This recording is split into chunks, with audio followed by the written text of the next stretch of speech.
But first, until now, Anzac Day was the one day left where we'd expect Australians to come together, out of respect for this country and the people who gave us such freedom and such wealth.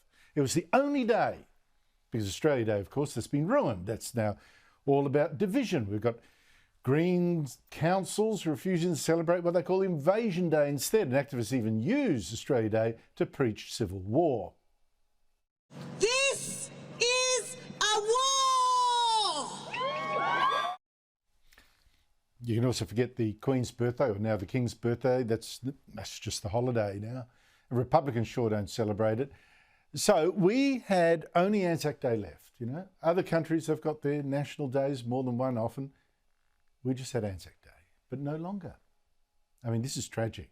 We are losing even that. And today particularly showed that even this sacred day, when people pray and march and mourn, remember those who died for our freedoms and values, and remember what unites us as a people, even this sacred day has been turned now by race activists into yet one more day to tell us we're wicked and divided instead. And I have to say, today's Anzac Day was the worst yet for that. It was the one most polluted by this toxic race politics that's now dividing us into warring tribes. I mean, what are our leaders thinking? That dividing us by race makes us stronger instead of what you actually now see, don't you? Weaker and angry and at each other's throats, think Lydia Thorpe.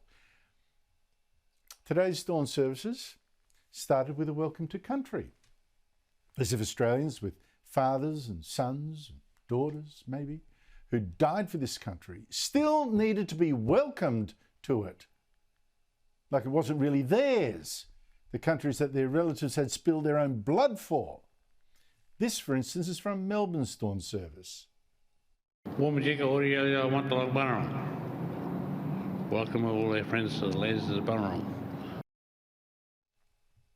Then the Prime Minister himself used his dawn service speech in Canberra to, in a sense, campaign for his voice to Parliament, this Aboriginal-only advisory Parliament that he put to a referendum this year.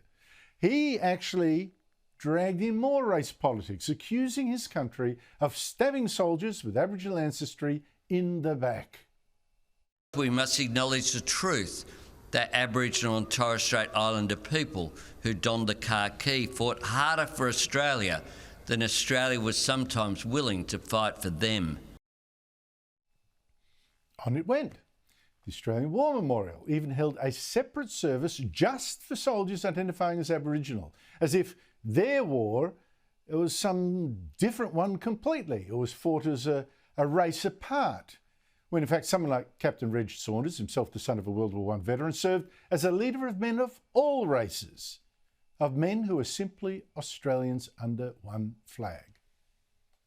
Now, how could our Defence Force chief be in a ceremony? How could our Defence Force and the RSL condone what we saw today?